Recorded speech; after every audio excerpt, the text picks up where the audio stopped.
Hey, and welcome to the Red Corner Show. I am Dr. Shamila Ramjawan, founder and host of the Red Corner Show, founder of the Princess D Menstrual Cup and Olympus International Awards, as well as the lead author of the world's first anthology series, Watering the Seed: Stories of Personal Growth.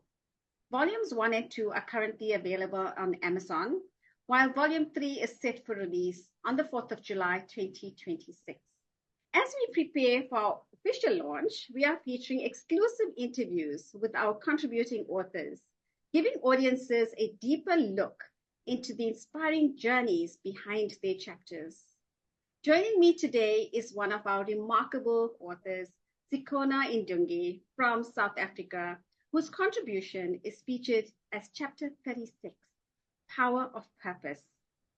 Zikhona Ndunge is a South African social entrepreneur, philanthropist, and community builder based in the Eastern Cape.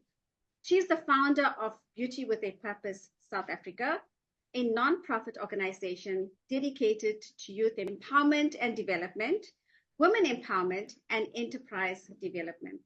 She's also the founder of the South African Fashion and Beauty Entrepreneurs Summit. Professionally, she serves as an accounts manager and strategist within the technology sector and is currently pursuing an LLB degree. Zikhona is a former First Princess, Mrs. South Africa 2021, and a contributing author in the Watering the Seed anthology series. Her work is grounded in purpose-driven leadership, social impact, and sustainable empowerment. Welcome to the show. Oh, thank you for having me. Thank you for having me, Shamila. Such a beautiful bio. I want to hear all about it at some point, but today we're going to focus on Watering the Seed and your chapter. So before we start, Zikhona, is there anything that you would like to share with the audience? You've said a mouthful. You know, when you started reading the bio, I cringed. I had goosebumps because sometimes I'm a multifaceted woman. I wear different hats. I don't like the idea of being one-dimensional. So when I listen to that bio, I'm like, I am really multidimensional, you know? Because women, we always say the patriarchy is that success is getting married, having a job, having children, and mortgage and all that. But the idea of being present in who you are, being present in loving the woman you are becoming daily, for me, that's the ultimate success. So when I listened to that bio, I'm like, I sort of had like an outside experience of what I have done, what I've achieved, and who I am. So I am so chuffed, and listening to it, it's like I'm not listening a story of myself. I got to get out of myself and listen how much impact and the woman I have become throughout the years. So that's just a takeaway from this bio that you just read. Yes, Shamila. And it's not the full bio. Well done on everything that you've achieved so far. And, you know, as we started the conversation, I said to you, you look so beautiful today. And you have all Thank you. And I love it. I love the vibe and your look, your persona. So on the chapter 36, let's get right into it. What inspired you to be a part of the book, Watering the Seed: Stories of Personal Growth? And why was this the right time to share your story? Okay. You know, the power of purpose. For me, as that's the title of my chapter, and it also coincide and is in line with my vision and my platform, which is Beauty with a Purpose South Africa. So for first of all, I appreciate and I want to say thank you for the compliment. I always say that people don't buy what you say. The first thing people buy is what they see.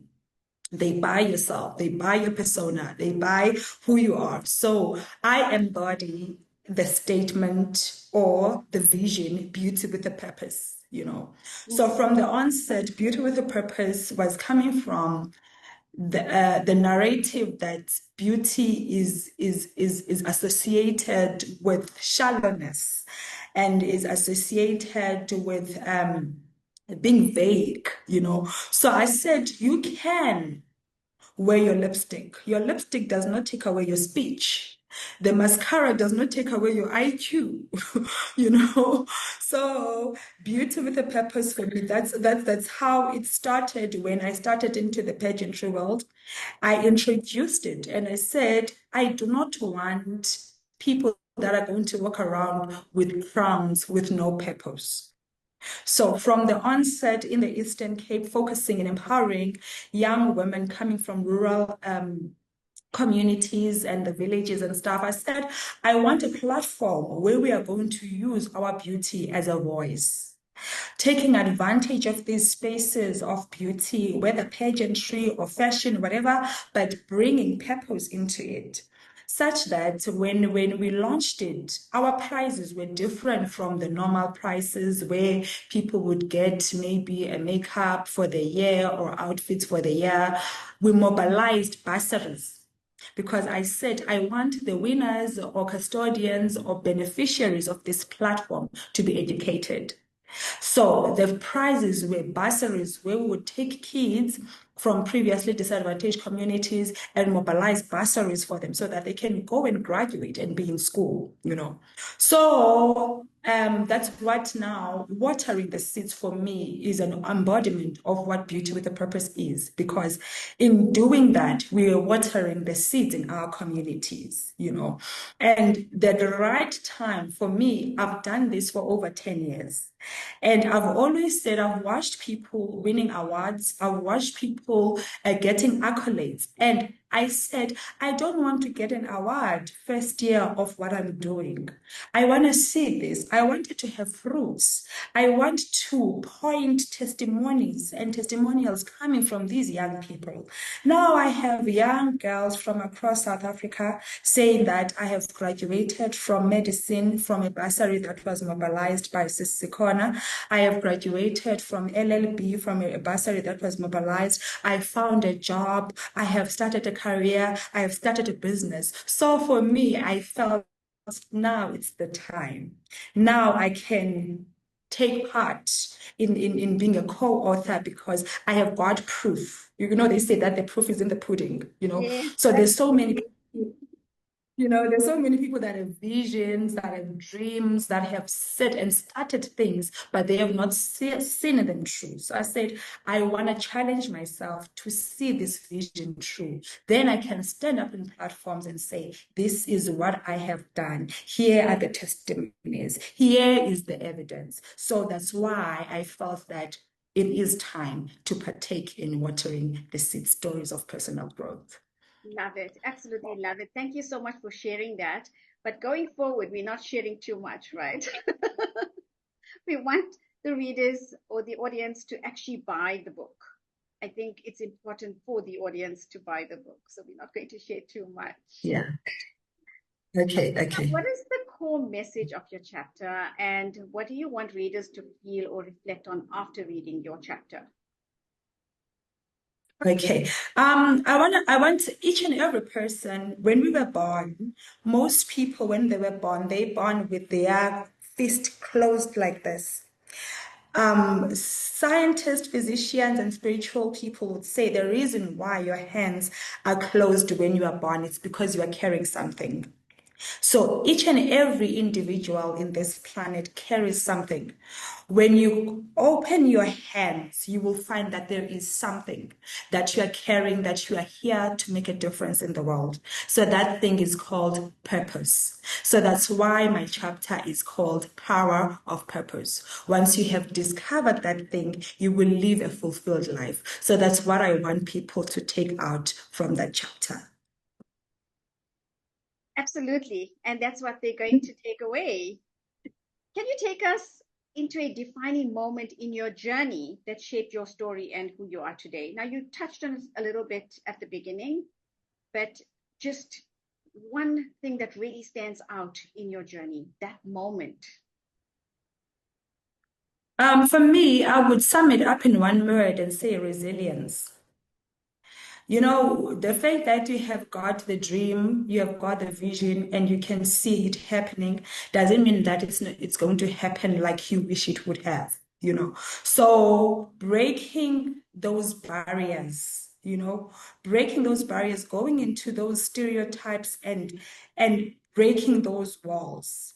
For me, it was a defining moment because you think that because you have a vision of changing people's lives, making a difference in society, you are going to go to funders, you're going to go to sponsors, and they're like, wow, we love it. Yes, they're going to say, wow, we love it, but they're not going to fund it the first time. So, seeing in myself that I have what it takes to push beyond the barriers was quite a defining moment for me, and it created resilience out of my journey. That was actually going to be my follow-up question, but just hearing what you're saying, that moment actually reflects both your strength and faith and how they work together in your journey, which is really, really inspiring. Mm.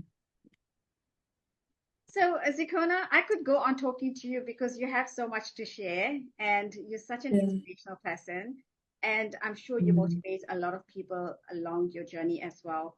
What would you say to someone right now who may be facing challenges in their lives? Say no man is an island, whether it's for personal growth, as we're talking about journeys and stories of personal growth, whether it's your personal self or it's in business, no man is an island. Your network is your net worth. If you have got a challenge personally, reach out. Go into your phone. If you would use the resources, if you would see the people on your phone as resources, you will find that you are already a millionaire, but you are not tapping and maximizing on those contacts. So no challenge is too big or small. Every challenge is a stepping stone. Use that challenge as a stepping stone. They say that a stumbling block to a pessimist is a stepping stone to an optimist. So be optimistic. That challenge is there to push you, to catapult you to your next level. So use whatever resources that you have, your network, the person, even if it's one person that you know, reach out because no man is an island. Thank you. For sure. There's definitely a sense of hope in what you said and great advice. I'm sure people are going to take the advice that you are giving. Well, some of it, most of it, all of it. Very, very touching and inspirational. Just going back to your chapter, how did writing this chapter impact you personally? Oh, it felt like a defining moment, you know? It felt like me walking the journey all over again and asking myself if I would do it. I would do it over and over and over and over again because my chapter is about my personal growth, not as a person, not in career, but a life of impacting lives, a life of purpose. I would choose it all over again. And also without diving in too deep or without diverging from the question, what I've discovered in life is that if you have found purpose, from my personal experience, having built and having lost, having gone through a divorce, the thing that stands still, the thing that is unshakable, the thing that is irrevocable, the thing that keeps me relevant from generations to generations, from year in and year out, is the purpose. It's what I'm born to do. The marriage can shake, the purpose doesn't. The kids can grow and leave, the purpose doesn't. The friends can come and go, the purpose doesn't. So for me, going into my chapter, I've seen a growth in purpose, and I've seen how relevant you will forever be as long as you stick to your calling, which is your purpose. In a nutshell, that's what your chapter is all about. Wow, absolutely amazing. Thank you so much, Zikhona. Is there anything that you would like to add as we close? Um, I just want to say that go out there, find that thing that makes your heart beat, find that things that brings a smile on your face, touch someone. As long as you do something that is bigger than self, you will not fail, you will not falter. Looking forward to seeing all of you on the 4th of July, and I'm excited for this journey. I'm absolutely excited as well. And I can't wait to meet you in person. 50 authors, it's going to be such a party and such momentous occasion where we all get together. And it's a book that we put together, and it's the world's first anthology series, Volume 3. So, to the audience, this is just one of many powerful voices featured in Watering the Seed Stories of Personal Growth, Volume 3. Thank you, Zikhona, for sharing your story, your truth, and your strength with us. And I look forward to seeing you. And to everyone, do not forget to like, share, and follow the Red Corner Show, Stories to Share. If you would like to be on the show, please drop me an email, redcornershow@gmail.com, and you can be sharing your journey with us as well. Until next time, take care and all the best.